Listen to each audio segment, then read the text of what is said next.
Captain Du Young Park stood at the center of the United Earth Council chamber. Her old military boots made soft sounds on the polished floor as she walked. The huge room was quiet except for the gentle hum of air filters. 50 council members looked down at her from their high seats, their faces showing doubt and worry. "You want us to send you into space in that old cargo ship?" asked Council Leader Sung. His voice echoed in the big chamber. "That ship is older than most people in this room." Do Young nodded firmly. "Yes, sir. The Barefoot may be old, but she's exactly what we need right now." She touched a button on her tablet, and a large image appeared in the air. It showed a plain-looking ship with scratched paint and some dents. It wasn't pretty, but Du Young saw something in it that others missed. "After the Galactic Alliance's last attack, we lost most of our best ships," she continued. "We don't have the materials or time to build new ones. But we have this." She pointed at the image. "The Barefoot doesn't need fancy parts. It runs on basic systems that we can fix with common materials." Someone laughed from the upper seats. "And you think this space junk can protect Earth's interests?" It was Representative Lee, always quick to criticize. Do Young smiled slightly. "Sometimes the simplest tool is the best tool, sir. Our enemies have gotten used to fighting high-tech ships. They won't know what to do with something like the Barefoot." She walked closer to the council members, her steps steady and sure. "Think about it. Their fancy computer viruses can't hack our manual controls. Their sensor jamming won't work because we'll be using old-style radar. Sometimes going backward is the best way to move forward." First Officer Tadwan Kim stood up from his seat in the watching area. He was a tall man with careful eyes and steady hands. "I've worked with Captain Park for 8 years," he said. "When she has an unusual idea, it's usually worth listening to." The council members whispered among themselves. Du Young waited patiently. She knew her idea sounded strange, but Earth was running out of options. The Galactic Alliance didn't think humans belonged in space. They had destroyed most of Earth's modern ships, thinking it would keep humanity trapped on their home planet. "How many crew members would you need?" Council Leader Sung asked after a while. "Just 5, Du Young answered. "A small crew means less strain on life support, less food needed, less chance of being noticed." She brought up another image, showing the inside of the ship. The Barefoot was built to run with minimal crew. That's one of its strengths. Taiwan stepped forward. "I've already found 3 perfect crew members. Chief Engineer Hae-Nul Lee can fix anything with almost nothing. Navigation Officer Jai-Ho Kang knows space paths better than anyone. And Security Chief Eun-Ji Choi. She thinks in ways our enemies won't expect." The council room grew quiet again. Du Young could almost hear them thinking. She knew what they saw. An old cargo ship, a tiny crew, and a captain with an unusual plan. But she also knew something they didn't. Sometimes the best way to win wasn't to match your enemy's strength, but to be strong in ways they didn't expect. Council Leader Sung stood up slowly. "Captain Park, this plan of yours goes against everything we've been trying to do. We've spent years trying to prove we're as advanced as the other species." He paused, looking tired. "But maybe that's why we keep losing. We've been playing their game by their rules." He looked at the other council members. One by one, they began to nod. "Very well, Captain," Sung said finally. "You have 3 days to get your crew and ship ready. Don't make us regret this decision." Do Young saluted sharply. "Thank you, sir. We won't let Earth down." She turned and walked out of the chamber, Tadwan following close behind. Their footsteps echoed through the hall, carrying them toward their next challenge. Turning an old cargo ship into humanity's best hope. The Barefoot sat in docking bay 12, looking out of place among the sleek modern ships. Du Young stood with Tadwan at the ship's main entrance, waiting for their new crew members to arrive. The morning sun reflected off the ship's worn metal surface. "Are you sure about these people?" Du Young asked, checking her tablet one more time. Taiwan nodded. "Each one is the best at what they do, Captain." even if others don't see it yet. A loud clang echoed through the docking bay. They turned to see someone walking up the ramp, carrying a large toolbox. Chief Engineer Hae-Nul Lee was shorter than Do-young expected, with oil stains on their work clothes and bright, alert eyes. "This is amazing," Hae-Nul said, running a hand along the ship's wall. "They don't make them like this anymore. Look at these manual bypass valves. You can fix these with basic tools." Their voice was full of excitement. Do-young smiled. This was exactly the kind of enthusiasm they needed. "Welcome aboard, Chief Engineer. The engine room is." Down the main corridor, 2 levels down, past the cargo holds. Hae-Nul finished. "I memorized the ship plans last night. Twice." Without waiting, they headed inside, already pulling tools from their box. The next arrival was Navigation Officer Jai-Ho Kang. He walked slowly, looking up at the ship with careful eyes. He carried only a small bag and what looked like an old paper map. "Most people use digital maps these days," Taiwan said. Jai-Ho shook his head. "Digital maps show you where to go. Paper maps make you understand why you're going there." He bowed slightly to Do-young. "Captain, I've studied the old space routes. The ones modern ships don't use anymore. They might be useful." "That's exactly what we need," Do-young said. "The less we fly like modern ships, the better our chances." A shadow fell across the ramp. Security Chief Eun-ji Choi stood there, wearing a simple black uniform. She carried a wooden practice sword along with her regular gear. "A sword?" Ta-won asked, surprised. "Traditional training helps me think differently," Eun-ji explained. "Modern fighters only think about their tech. They forget about basic things like balance and movement." She looked at the ship. "Like this vessel. Others see it as outdated. I see it as something that will make us fight smarter." Before anyone could respond, a new voice interrupted them. Well, Earth sends out its garbage collectors." An alien ship had landed nearby. Its captain, Commodore Axtel of the Galactic Alliance, walked toward them. He was tall and blue-skinned, wearing a uniform covered in bright metals. 2 guards followed him. "Imagine," he said, his voice full of mock pity, "humans trying to be relevant with this ancient heap of metal." He walked around the ship, shaking his head. "Your species never learns, always trying to play with the grown-ups." Do-young kept her face calm. "We're just a simple cargo ship, Commodore. Nothing that should concern you." "Oh, but it does concern me," Axtel said. "It concerns me that humans waste resources on ships that belong in museums. Your kind should stay on Earth where you belong."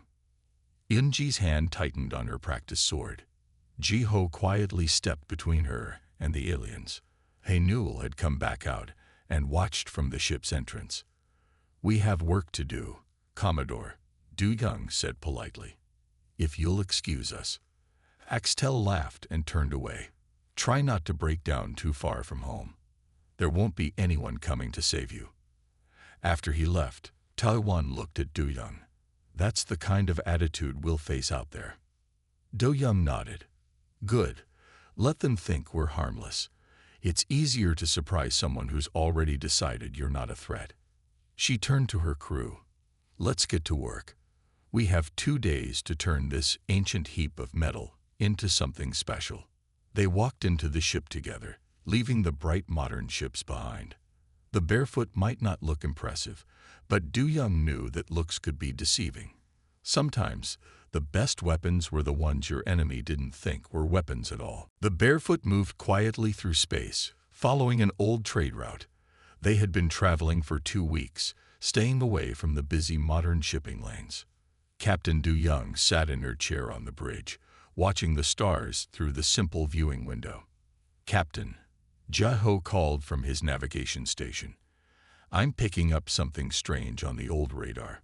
The signal isn't clear, but it reminds me of an attack pattern I saw once." Do-young walked to his station. The radar screen showed green dots moving in an odd way. "What do you think, navigator?" "Those dots are too organized to be space debris," Jai-Ho said. and they're moving too carefully to be regular ships. He pointed to the pattern. See how they're spreading out? Like a net. Taiwan joined them at the radar. Pirates, he said quietly. And look there, that bigger dot must be their target. Do Young looked closer. The bigger dot was moving slowly, probably a passenger ship. The smaller dots were closing in around it like hungry fish. We have to help them, Du Young said. Yunji, what weapons do we have? Just the cargo loading arms and some mining lasers, Yunji answered. The lasers aren't very strong. They're meant for breaking up rocks, not fighting. Hanul's voice came through the ship's speakers. Captain, I have an idea. The cargo arms are strong enough to throw things. We have those empty metal containers in Hole 3. Do Young smiled. Like throwing rocks at attackers. Taiwan, tell the passenger ship to reduce speed. Jiho, plot us a course right through the middle of those pirates. Hanul, get those containers ready. Yunji, prepare the cargo arms. The crew moved quickly. Hanul and Yunji loaded empty metal containers into the cargo arms, while Jiho guided the ship closer to the pirates. The passenger ship ahead of them was now moving very slowly. Pirates are switching on their weapons, Taiwan reported. They're using modern disruptor cannons. Good, Du Young said. Those work by messing up computer systems, but our cargo arms are all mechanical. Hanul, are you ready? Ready, Captain. The containers are loaded. The pirates finally noticed the Barefoot. Their leader's voice came through the radio. This is none of your business, cargo ship. Leave now or be destroyed. Do Young pressed the radio button. This is Captain Park of the Earth ship Barefoot. We're just a simple cargo vessel making a delivery. She nodded to Yunji. In fact, here's our cargo now. The cargo arms swung out like giant slingshots. They threw the metal containers straight at the pirate ships. The pirates, expecting energy weapons or missiles, were completely surprised.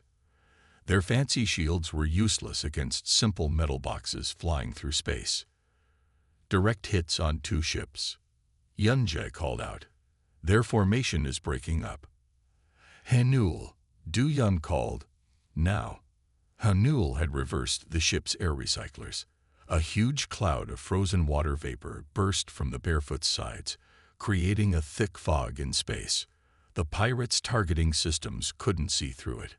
Old technique from Earth's ocean battles. Hanul explained proudly. Make your own weather. The pirates were confused. Their advanced systems couldn't lock onto the Barefoot through the ice cloud, and more metal containers kept flying out of nowhere, smashing into their ships. They're running away, Jiho announced. The radar showed the pirate ships turning around and speeding off. The passenger ship's captain called them. Barefoot, we don't know how to thank you. We've never seen fighting like that. Just helping fellow space travelers, Du Young answered. She looked at her crew with pride.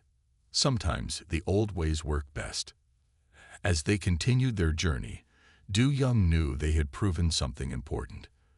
The Barefoot might be simple, but in the right hands, simple things could be very powerful indeed. After the battle with the pirates, the crew of the Barefoot gathered in the ship's small meeting room. Engineer Hanul had brought up something interesting they had noticed during the fight. Look at this, Hanul said, pointing to a simple screen showing their ship's systems. During the battle, the pirates tried to hack our computers 6 times, but they couldn't get in. Want to know why? They smiled proudly. We don't have anything to hack. Taiwan leaned forward. What do you mean? Modern ships are like big brains, Hanul explained. Everything is connected to everything else through computers. But the Barefoot is different. Each system stands alone. The pirates' computer attacks had nowhere to go. Do Young thought about this. So our weakness is actually a strength. Exactly. Hanul walked around the room, touching different control panels. See these old switches and dials? They're not connected to any network. You have to move them by hand. It's slower, but nothing can hack a metal switch. Security Chief Eunji nodded slowly. Like in old martial arts, sometimes a simple punch is better than a fancy weapon. You can't jam a fist with electronics. They were interrupted by a message from Earth Command. The screen showed Council Leader Sung's worried face. "Captain Park," he said, "we've received reports of strange attacks on Alliance ships. Their systems just stopped working.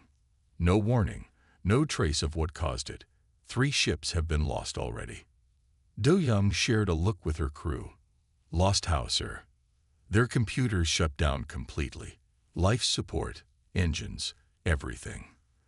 The crews barely managed to send distress signals. Some looked tired. The Alliance is blaming Earth, saying we must be behind it because their advanced systems couldn't be beaten any other way." Jaiho spoke up from his navigation station. "Sir, what if someone found a way to turn the Alliance's technology against them? Like a sickness that only affects new machines?" Sung nodded. "That's what we think. But we can't prove anything. Captain, I want you to be careful out there. We don't know who's doing this." After the message ended, Taiwan turned to Du Young. "What are you thinking, Captain?" "I'm thinking we might be the only ship that can fight whatever this is," she answered. "Hanul, could you make our systems even simpler?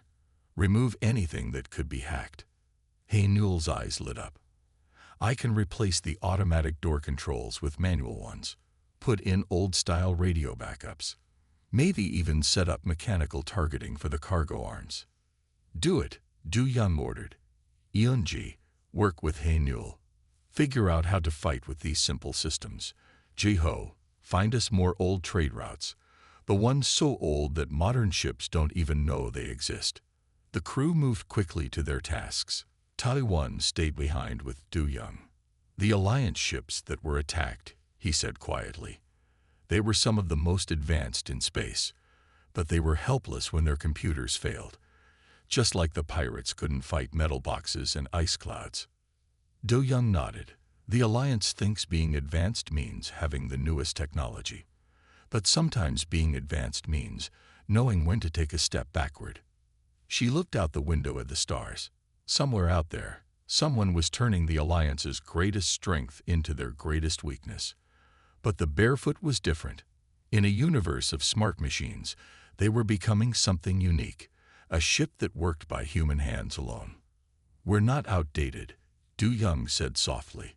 "We're just ahead in a different direction." The Barefoot drifted quietly near an old space station. Inside the ship, Security Chief Eunji sat cross-legged in her quarters, studying star maps spread across her floor.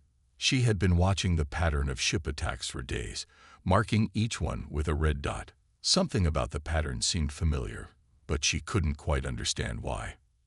There was a knock at her door. "Come in," she called, not looking up from her maps. Captain Du Young entered. "Any progress?" "Maybe." Eunji pointed to the dots. "At first, the attacks seemed random. But then I remembered an old game my grandmother taught me. It's called Go.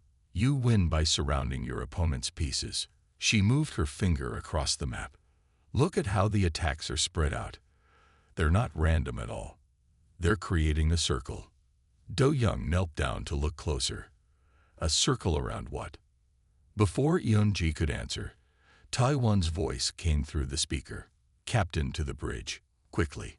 We're receiving emergency signals." When Du Young and Eunji reached the bridge, they found the rest of the crew watching multiple distress calls playing at once. The voices were filled with fear. "All systems failing." One voice cried.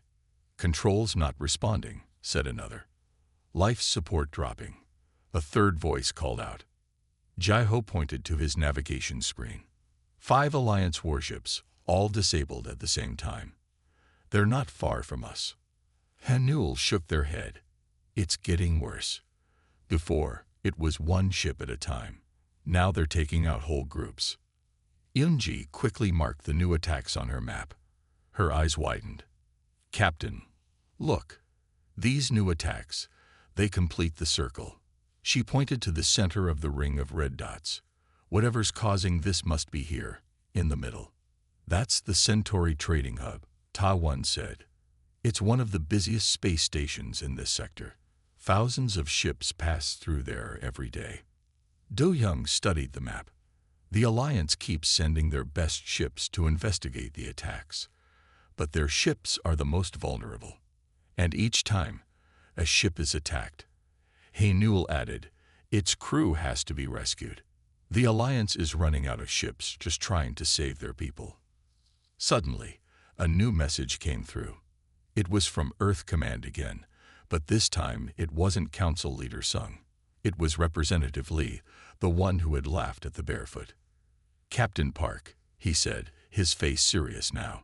The Alliance has officially accused Earth of these attacks. They say only we would use such primitive methods to disable their ships. He paused. They're threatening to attack Earth if we don't stop. But we're not doing it. Ta-1 protested. They won't believe us, Do-Young said quietly. Someone wants them to blame Earth. She turned to her crew. Eun-ji, you've found their base. Now we need to prove who's really behind this. The Centauri hub is heavily guarded, Jai-Ho warned. Getting close won't be easy. Do-Young smiled. Then it's good thing we're just a simple cargo ship. No one pays attention to cargo ships. She looked at each crew member. Haynul, check every system. Jai-Ho, plot the quietest course you can find. Eun-ji, prepare our defenses. Ta-1, send a message to Earth Command. Tell them we're going to fix this. As her crew moved to their tasks, Do-Young looked at Eun-ji's map again. Someone was playing a very clever game, using the Alliance's pride against them. But they had forgotten something important.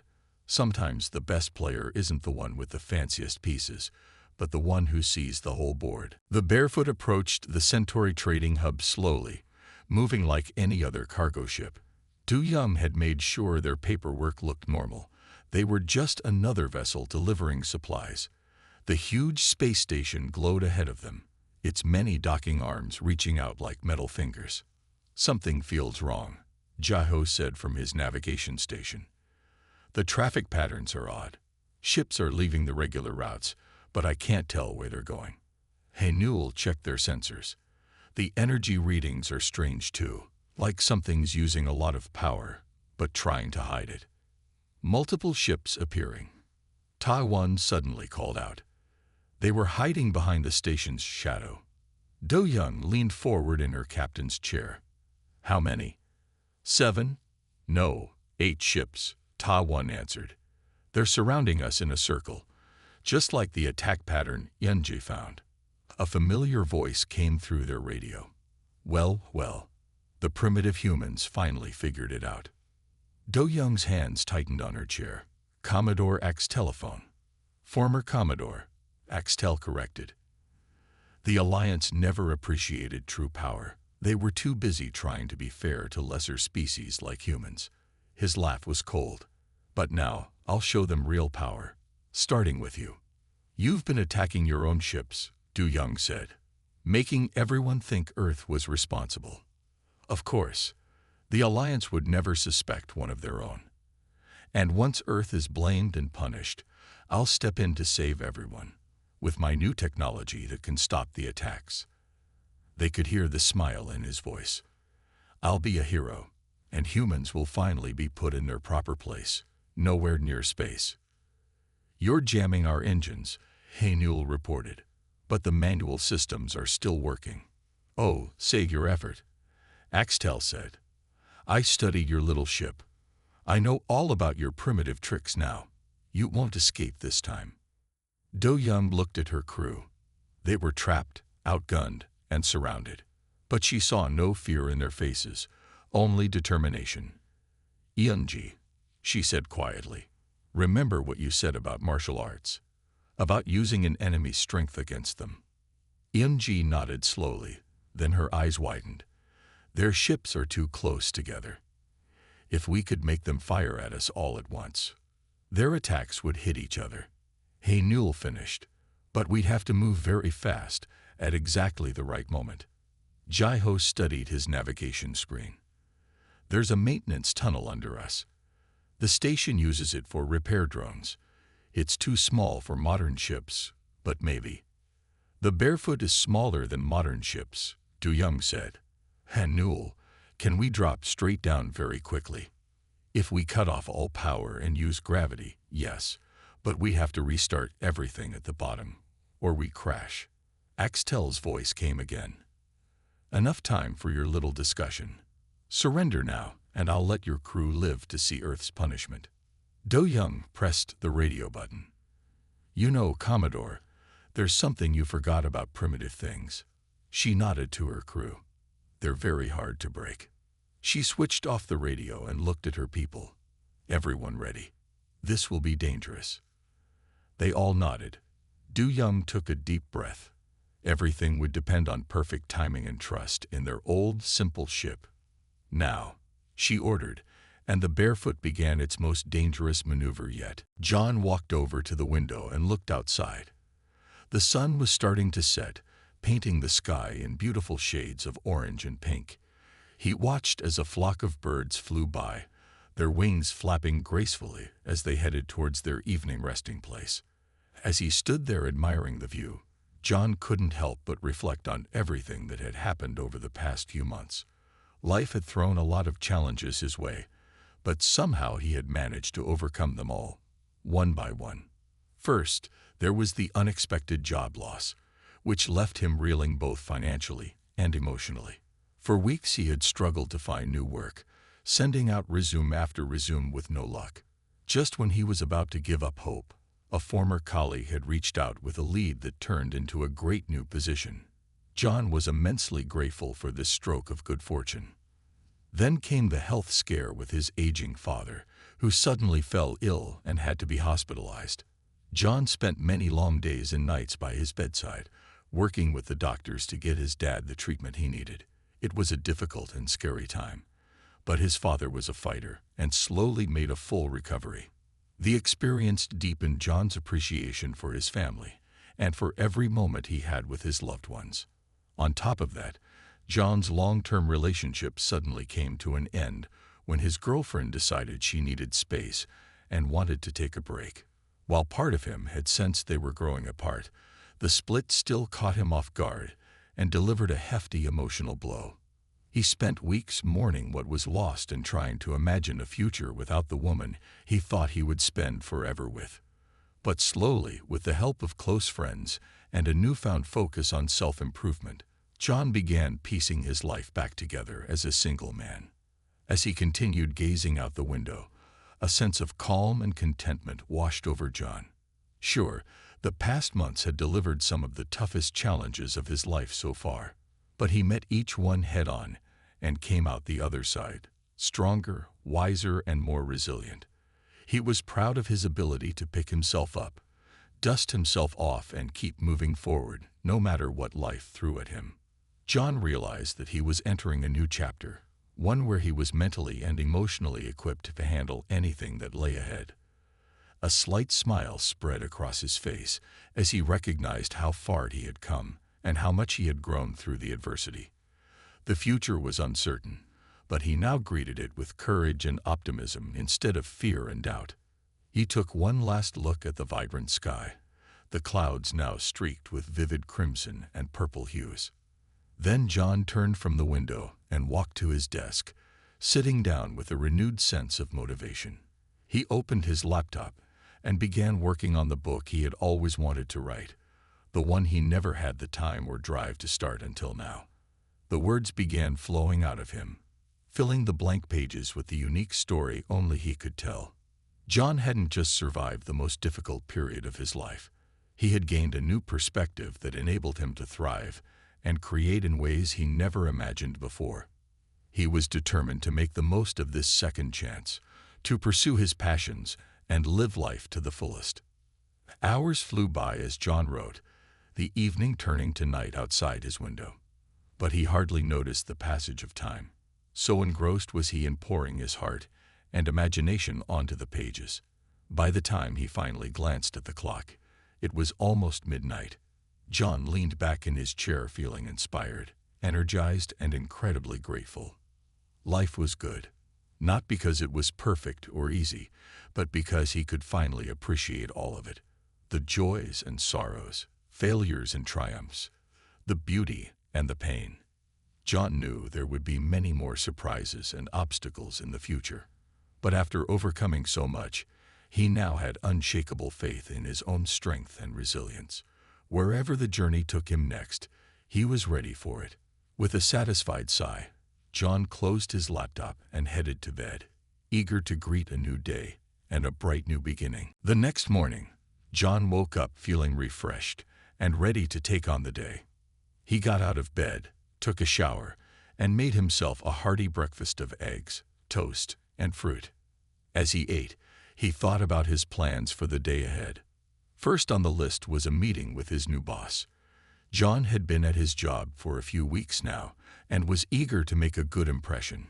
He put on his best suit, grabbed his briefcase, and headed out the door. When he arrived at the office, John was greeted by his coworkers who were already busy at their desks. He made his way to the conference room where the meeting was being held and took a seat at the table. The boss arrived a few minutes later and began discussing the company's latest project. John listened intently, taking notes and asking questions when appropriate.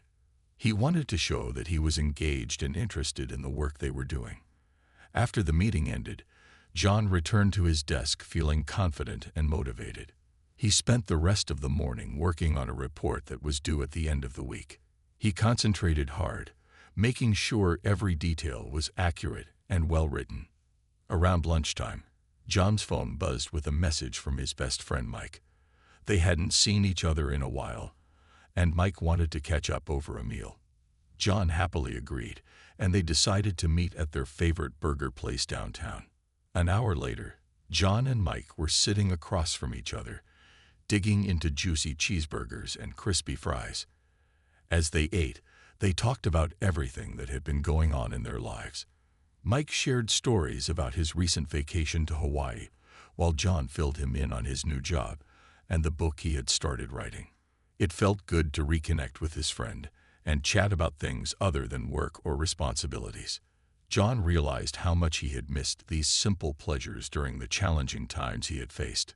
As he and Mike continued to talk and laugh together, John's mind also began to wander to Sophie, the girl he had been casually seeing for the past month. They had met at a friend's party and hit it off right away, bonding over their shared love of hiking and trying new restaurants. John found himself smiling as he thought about their most recent date, a picnic in the park on a sunny Saturday afternoon. They had spread out a blanket under a big oak tree and spent hours eating, talking, and people-watching. Being with Sophie felt easy and natural, like he could truly be himself around her. Though it was still early, John had a good feeling about where things might lead with Sophie. After the painful end of his last relationship, he had been hesitant to open up to someone new. But Sophie's warmth, kindness, and zest for life were slowly but surely winning him over and helping him believe in love again. Eventually, Mike had to head back to work, so he and John said their goodbyes and parted ways. With a full stomach and a happy heart, John decided to take the scenic route back to the office and enjoy the beautiful day. He strolled through the park, admiring the green leaves on the trees and the colorful flowers in bloom. He passed children playing on the swings, elderly couples walking hand in hand, and young professionals eating lunch on the benches. Everywhere he looked, John saw signs of life being lived to the fullest. At that moment, he felt truly grateful for all the blessings in his world: his health, his loved ones, his passions and goals. The future that once seemed so bleak and uncertain now glimmered with hope and possibility. John knew there would still be obstacles and setbacks ahead, but he felt more equipped than ever to handle them with grace and resilience.